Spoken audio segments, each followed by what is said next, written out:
Hello, I'm Marion, welcome back to Marion's World, and today's video is all about fusion crochet. This is the project that came second in a vote on my channel to decide on which projects I worked on, and I've already finished the project that won that vote. This is the second one, and so I thought it was a good chance to do a bit of a tutorial on how to put a fusion quilt together. I saw a picture somewhere, probably on Pinterest, and just went for it and made my own thing up.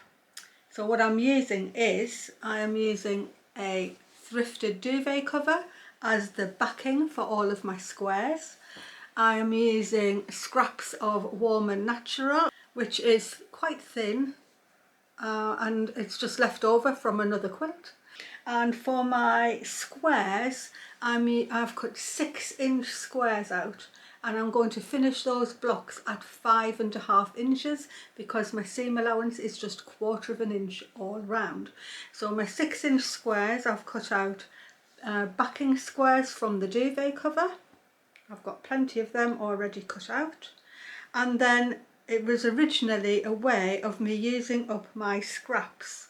And what I do for my scraps is I make patchwork blocks up, and I just make them into 6-inch squares, and I have a big stash of them. This is where I keep all my scraps.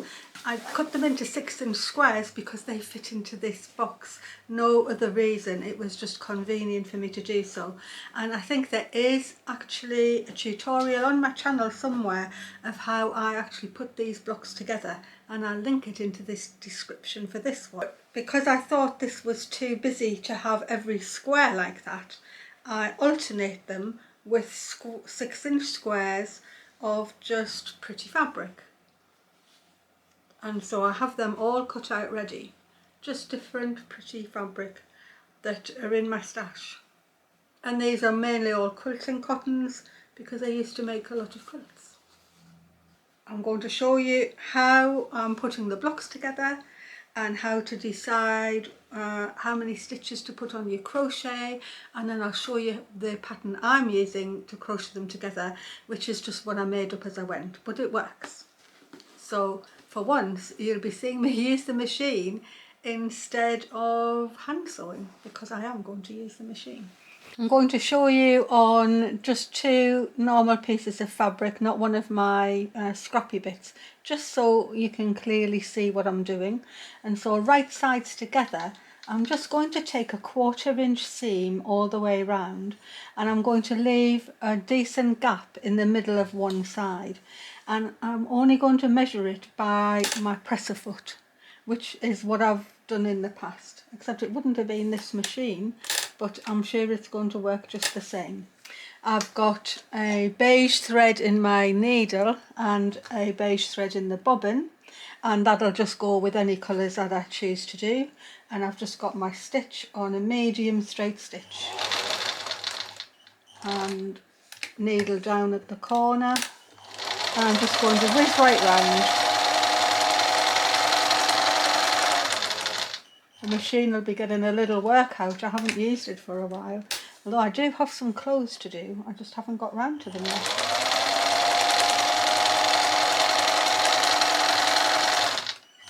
This is the quick bit of the fusion quilt, making these squares.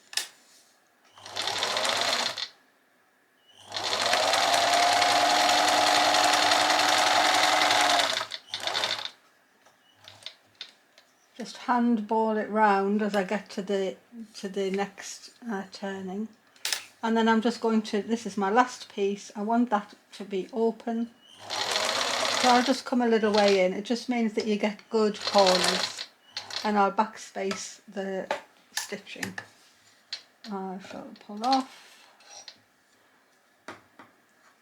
cut my threads, and now I actually want to cut these corners, but instead of just going straight across, I want less bulk than that, so I actually do a bit of an oblique cut on both sides, making sure that I don't cut through my sewing. It sort of lessens the bulk even more at the point of your corner. And then before I turn it through, I will put on a square of my batting, and I have seen where people, I can't find my opening, where people just sew the batting on as well, but I felt it actually made too thick a turned edge, and so I just go in and get these edges turned. A good corner is to fold in your seam allowance at each corner, so it's folded in already, and you get your thumb on it and turn through, and you should get a really nice corner coming through like that. Hope you can see that. And so I just keep the batting there as I turn everything through. It just takes a minute to fiddle it all right and smooth. And you could press them at this stage, but I don't usually bother. And I don't bother sewing this in by hand either. I just stretch it, finger press it. And to keep the wadding and everything all nicely, I start at one corner and I stitch around as near to the edge as I possibly can get. And so I'll do that now. Just make sure my needle's in the right place. I just keep it all in and stitch that close and go right the way around the edge, right into the corner before I pivot round. Make sure everything's really nice and down with the presser foot and back round. So now what I do, I don't even bother cutting off yet, I just hop over, and I actually want a 1/4 of an inch in from the edge, and I do another line, so it's really just edge of the presser foot again. And I just start further down so I don't mess the corner up. And so again I'm just measuring from the presser foot and I'm going to go around again. Go back up to the beginning. And I just stitch a bit further, I don't back stitch here. I don't want a big bit of obvious sewing, so, and it's all going to get crocheted over anyway, so I just double up the line and I clip all of those back now, and that means I now have one square waiting to be crocheted. I usually do the same number of sort of, I'm calling these plain even though they're pattern fabric because they're not the made up fabric, my scrap fabric. So I'm just going to carry on showing you one then. So now that your fabric squares are made, it's time to put the blanket stitch on that will be crocheted through eventually. And so the second line of stitching that I put on, 1/4 of an inch in, that is what helps me keep all of my blanket stitches absolutely even right along the edge. So they're all exactly the same length. And to space them out, they're just 1/4 of an inch apart, and I worked out I needed 18 between the corners. So on the inside corner of that second stitching, I need 18 straight stitches, and then I put a diagonal stitch in at each corner and carry on going round. And I just usually do them by eye, but if you don't want to do them by eye, all you need to do is get a piece of paper and put some tick marks along the edge at 1/4 inch intervals, and then you can just hold that up, and then you don't have to mark your fabric. You can just maybe pin that on or something. Could do that. And then you would just have an idea of where your needle went in without having to go to the bother of marking every single square. And the other thing is I'm actually using cotton. So at the time this colour was about to be discontinued, and I was only buying a few balls at a time because I was only doing it a bit at a time. But as soon as I realised the colour was going discontinued, I just went and bought a whole load of them up, because these are only 25 gram balls, and so I bought quite a lot in the hopes that I'd have enough to do my quilt. So I do have a lot of them, and it is cotton, and it still felt a bit thick to sew the blanket stitch with. And so what I actually do is I get my length of cotton and I actually split it in half, and I put the blanket stitch on with just half the thickness. And it's not meant to be split, but it works, and so I've carried on doing it. And you can just sort of pull it apart. So sometimes it's worth trying to see if that's something that can do. You don't always have to just have things as they are. And then I just, I just sort of run them between my fingers a bit to get the twist out. And then that's what I sew my blanket stitch. I'll use the needle that was conveniently left there. And you can see that's still a twisted up length of cotton, but it sews perfectly well. So I've got it in my needle. It's not a particularly sharp point, but it's just a little short needle with a decent eye. So to start off, where I've finished off here, I've got finished off here at the moment, I'm just going to run my needle in from the back where my blanket stitch needs to start, and I'll just pull the end in and make one extra securing stitch, and then I'm all right to go on. And I'll just check how many stitches I've got here. 1, 2, 3. I actually need 7 more stitches. I think, did I say 18? I think I did say 18. And so I'll just put my needle through on that machine line and pull through the loop to put the blanket stitch in. And I make sure that the loop of the blanket stitch is actually running along the edge of my square.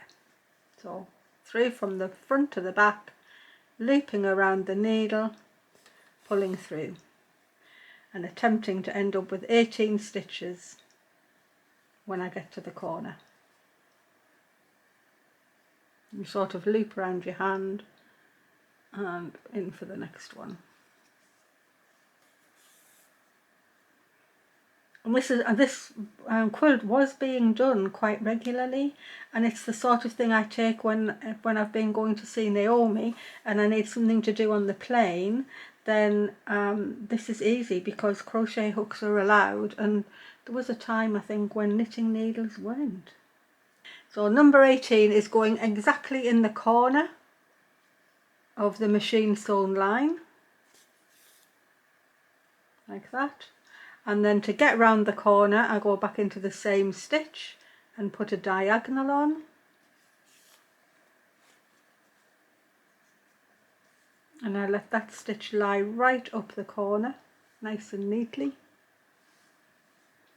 And then I start down the next line by going back in again. So that's 3 stitches into the same corner. And this blanket stitch I lie straight up and down with the next seam. And so I've got 18 to put in here, 1 stitch on the corner, and then I'll be able to finish. I'm just coming to the end, and I've just got 1 more diagonal stitch to make, and I'll just make sure that lies exactly on the corner, and then I'll thread through the top of my very first blanket stitch on this square, and then I'll just take the thread and I will lead it through the channel into the back, and that way I'll just totally hide it, like that.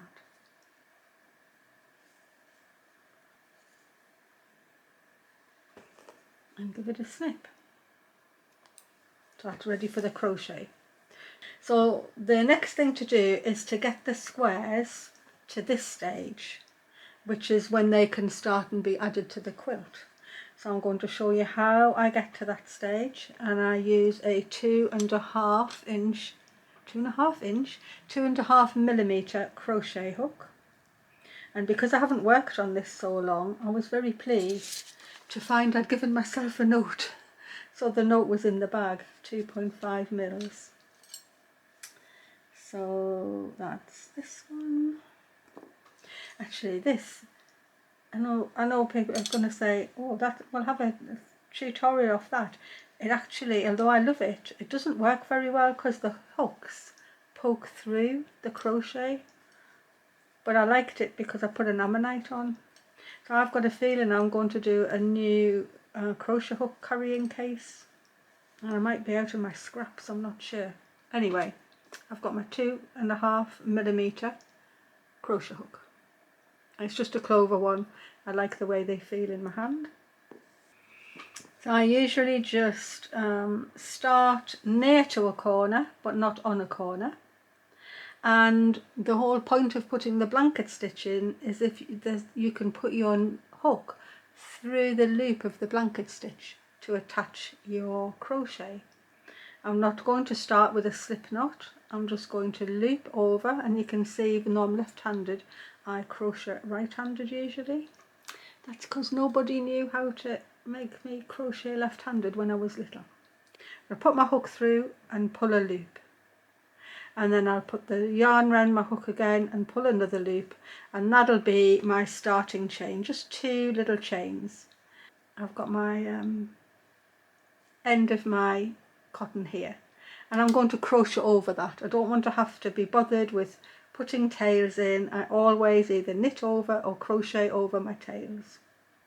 I'm going to put my yarn over my finger. I'm going to hold the tail along the top edge, so here. Going to hold it together so that when my hook goes in, it's going to crochet over the tail at the same time. And I'm going to go back into the loop I've already started with, pull up a loop, and then yarn round hook and pull through 2. And in the UK that's called a double crochet, and anywhere else that uses American terminology, that's a single crochet. I'm going to do another one of them, so into the loop of the blanket stitch, pull up a loop, 2 loops on your needle, yarn round your hook, through 2, and I've done 2 blanket stitches, I've done 2 double crochets, and I'm just ignoring the starting chain entirely. And I'm going to go around my whole square, and I'm going to do 2 double crochets in every blanket stitch loop. So I'll do that again for those who are new to crochet a bit. I'm going into my blanket stitch loop and pulling a loop through over my hook and pull through both of those stitches. And the same again, into my loop, let the hook bring a loop through. When you've got like that, you can actually slide your hook up and down. And so as I pull the hook down, the loop is just going to slide through the 2 on my needle. And now I'm just going to carry on putting 2 of these stitches in every single blanket stitch, and I'm not even going to put extra in at the corners, no nothing, just 2 into every loop I've got. I'm still crocheting over the top of the tail that I started off with, and as I get round the corner I'll just cut it off, and then there'll be no tail to sew in at the end. That's one of the worst things. I hate sewing tails in, so I always crochet or knit over them. I've turned the corner, I'll do 1 more loop here, so 1 double crochet, 2 double crochets, and now I'm just going to let that loop, and I'm going to cut off my tail. Here it is. So it's already come from there, it's underneath here, it's gone round the corner, and I feel confident in just cutting that back now, and so I don't have a tail anymore, and I can just carry on doing my crocheting. So now I'm just going to crochet these 2 double crochets into every blanket stitch. Now if you're using a different yarn, you may want different amounts of stitches. Obviously 18 works for me with the cotton. So I think you just have to work out for yourself with your own yarn that you're making. You could use a chunkier yarn and do bigger blanket stitches, and then you wouldn't have as much crocheting to do probably. But I just wanted a nice cotton quilt. So I'm going to carry on, and when I'm ready to do the next part of the pattern, I'll come back to you.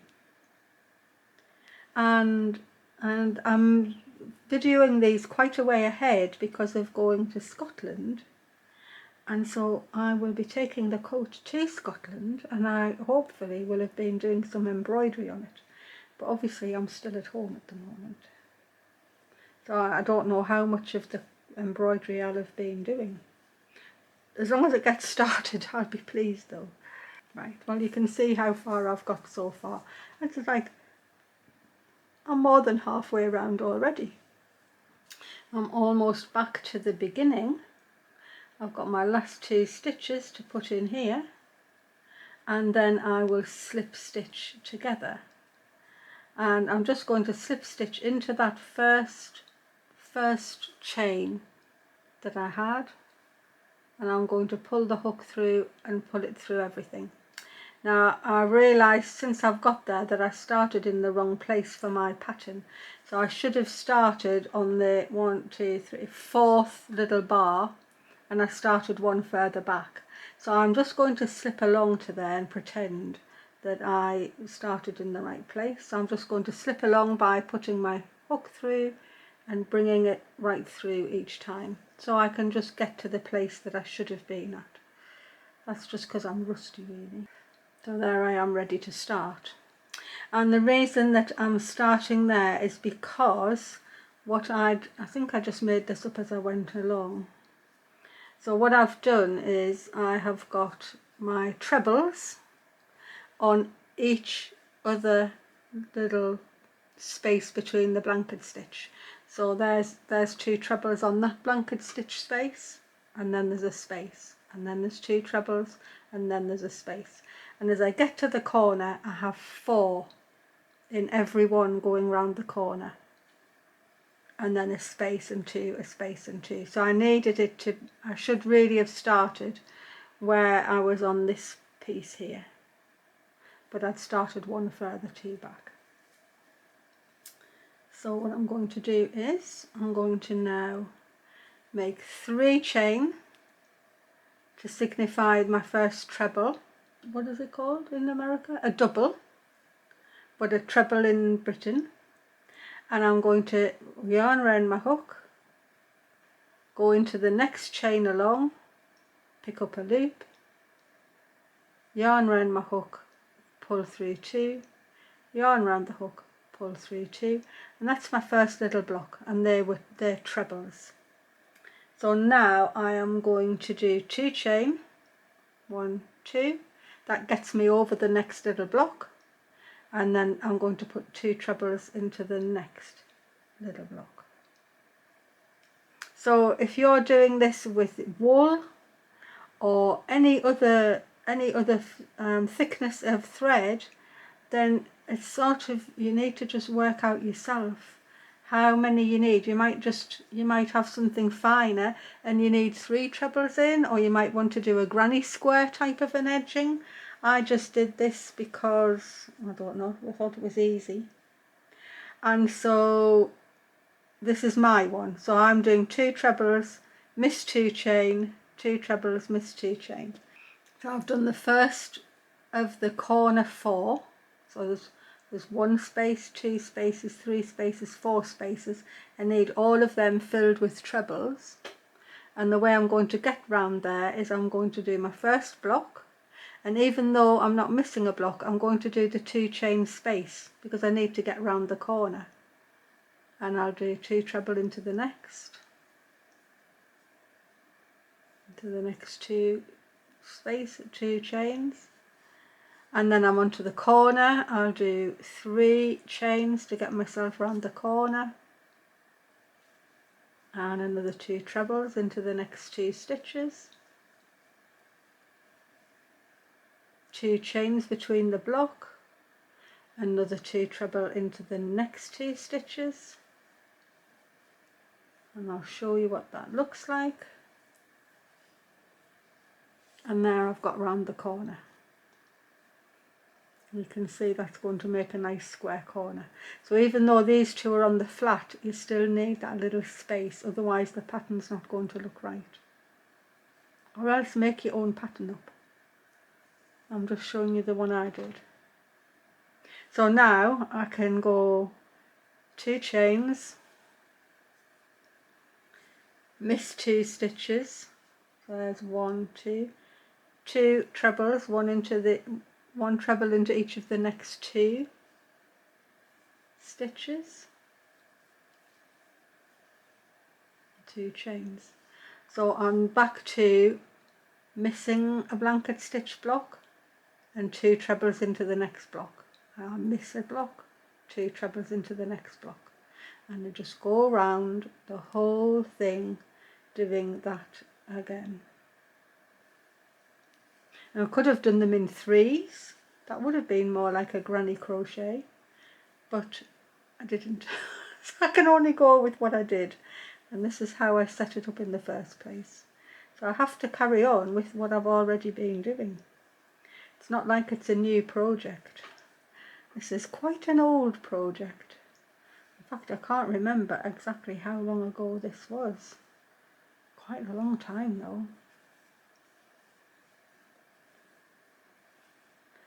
And you just get into a nice satisfying rhythm with your crochet.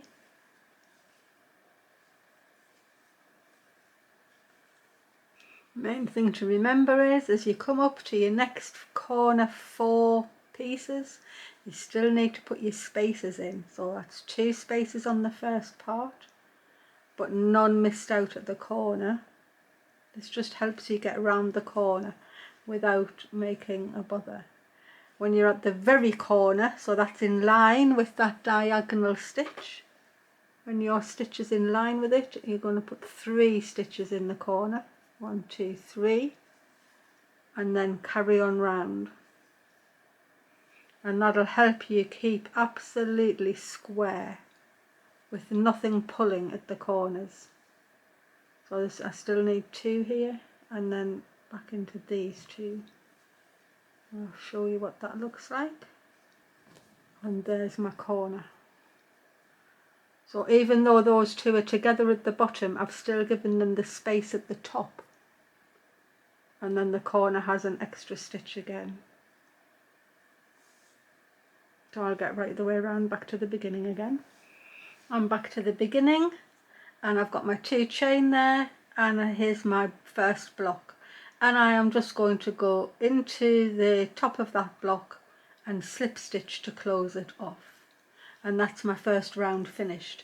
I'll just leave my crochet hook in there, and if I put it down you can see how nice and square it is, and that's by making sure that you're putting that extra chain in at each corner, but that the 4 blocks that are going round, the 2 each side of the corner, they all have their spaces. And so you keep it flat and you keep it square. So I'm ready now to do my second row round, and I need to start in this space, and so I'm going to slip stitch again into the space and just move myself there with the crochet hook, and 3 chain and 1 treble into the space, and then that's my first block again. So I'm going to do exactly the same row, and here I am coming up to the corner, so 2 chain, 2 treble into the chain space. There's no chains to count now because we're into proper crochet this time. 2 chain, 2 trebles into the corner chain space. So there's 1, there's 2, and I'm going to put 3 chain to get round the corner. So I use 2 chain on the flat sides, and I put an extra 1 to get around the corner. And then I'm going to put another 2 trebles into the same space, which also gets round the corner.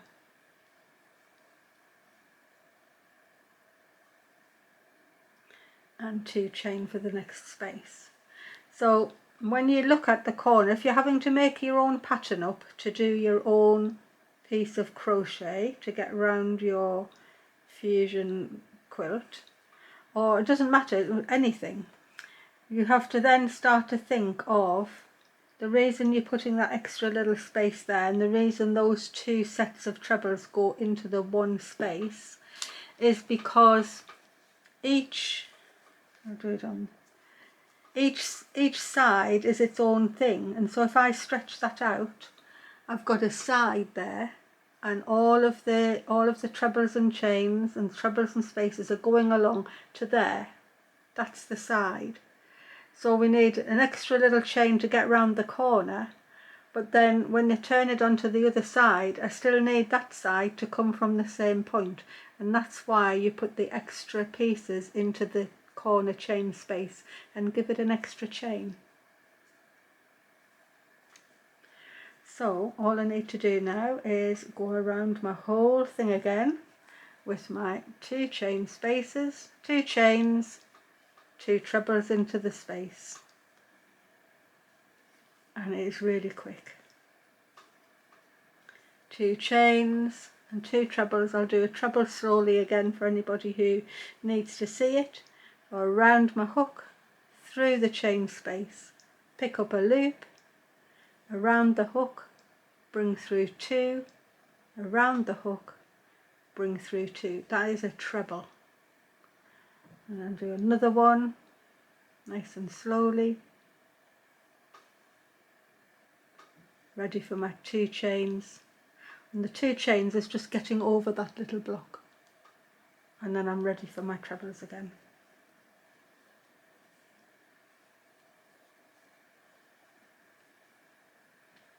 So I'm going to carry on, and I'll come back to you when I've got round this round.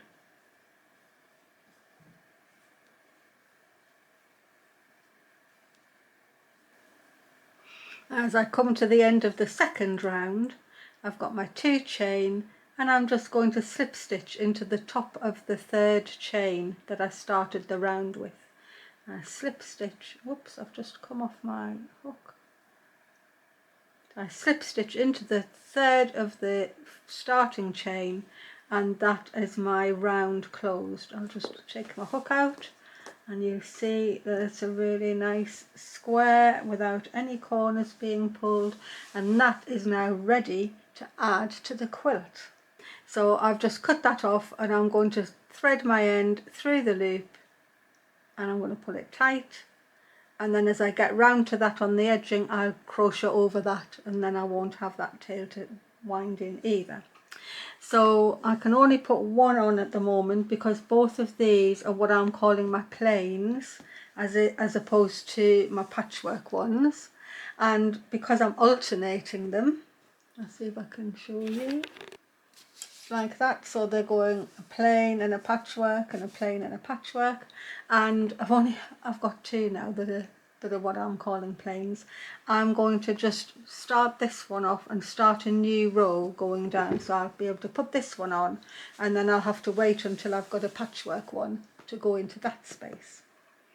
I'm going to start from this edge, so I'm going to get my newly crocheted quilt block, and I'm going to put them together, wrong sides together, and I'm going to match them up so that their corners are perfectly matched together, their spaces are matched together, and their blocks are matched together.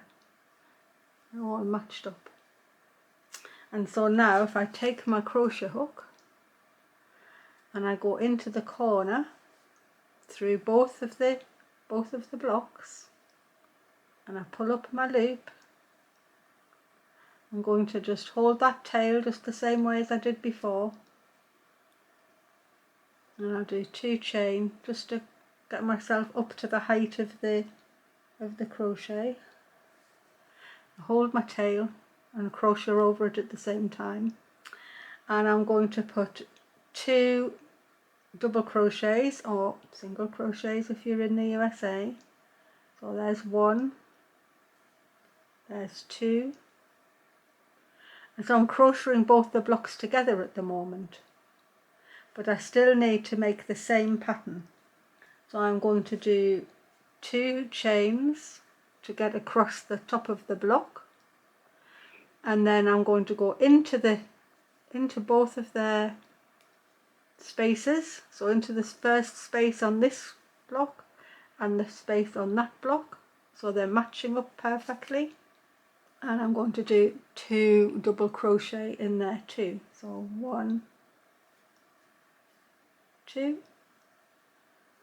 I'll take another 2 chains, which gets me across that block, and so I'm into the next chain space with 2 double crochets again, 1,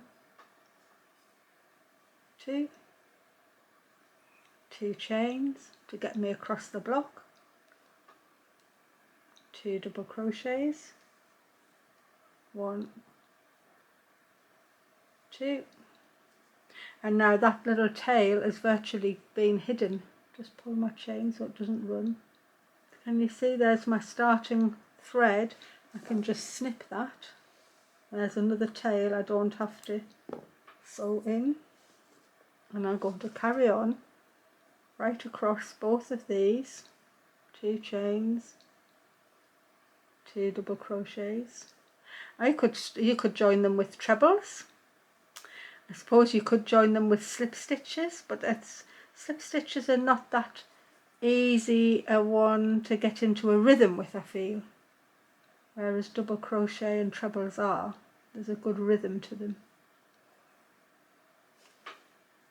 So as long as you're matching both of the squares up and you're going through the same hole on both of them, there's nothing can go wrong. Now when I get to the corner, you just have to figure out which bit you need to go into. So obviously I need to go into the corner chain space on this block I'm adding on, but there's already 2 added there, and so I usually just go through the corner somewhere, like where they've already joined up. It all flattens out in the end. I don't think it's particularly a bother. Plus you can cover this up with a motif if you want. I'm just going to go through there, and I'm going to give it 2 double crochets, which I've just checked and I've only been doing 1. So I'm just going to leave it at that. I'm going to cut that off, and I'll pull through the loop, and then that one's finished on. So let's have a look. So I've got that piece of double crochet going along there. When I open it up, I've got them joined together, and they're joined together beautifully evenly. There's a little ridge which I think is quite nice, and you can actually put that ridge on the underneath if you want, so the underneath would look like that. I quite like the ridge on the top, but it is up to you. So then really I could put the next one on, but I've got another non-patchworked one, so I can't put that one on yet. I need to do another one of those blocks because they sort of need to go in order, and I've worked down the row. So on the next one, when I come to, I'll move this over. If I get my patchwork block done, when I come to join it, I'll be able to start here at this corner, and I'll be able to put them together like that, and I'll go all the way down there, and I'll put 1 little slip stitch or double crochet at the corner, and I'll be able to go right along to here before I fasten off, and then you do them on an L shape like that, and I'll work down all the way. But I can't put that one in because it's going to ruin my pattern. That's how you do a fusion crochet quilt. I hope that was an explanation that you felt useful enough to be able to do your own fusion crochet quilt if that's what you want to do. I'll show you how big this is. This has actually got 23 squares on it at the moment. That's including the one I've just done on the tutorial. And it is super pretty. So originally it was going to be a bed quilt, but I don't need a bed quilt. I don't need another blanket. So I'm going to make it big enough to go over my settee, which actually means I only need 9 more squares. And I've got one ready to go, so that's only 8 squares. I've got 2 of these ready prepped, so that takes it down to 7 squares. So actually I don't need to do that much work to get this out of the project stash and actually being used. So now that my coat's finished, although I am starting the embroidery on it, and so that'll take up some time, but I'm going to try and just crack ahead and carry on with this, because I really enjoyed doing that little bit of crochet on it. I'd just forgotten how nice it was to add a square onto this. It's just been put in a bag for so long. Anyway, thank you very much for even voting for this, and it got to 2nd place, and I'm on with it. So thank you very much, everyone. And I'll show you it if there's any progress, or when it's finished, I'll show you it. And in the meantime, I'll be just getting on with whatever else I'm doing. I'm really behind on making clothes actually. I'm supposed to be doing some clothes for holiday, and I still haven't. But I've got tonight and tomorrow night, so I'm sure I could run up a couple of dresses in that time, or a couple of skirts, or I don't know. We'll just have to see. I'm just going to hold that there so you can see it, and say thanks a lot for watching. I hope this was really helpful. There's not really a pattern I can sort of publish for you, because I don't know what yarn you're using, but I hope I've given you the principles for being able to do your own, and then yours will be truly original. And I hope you liked it. So thanks a lot, and thanks for the comments and the Ko-fi support and everything. You're all stars. So happy stitching, happy crocheting, and I hope you come and see me again when I've got something else to show you from Marion's world. Bye everyone, you're all superstars.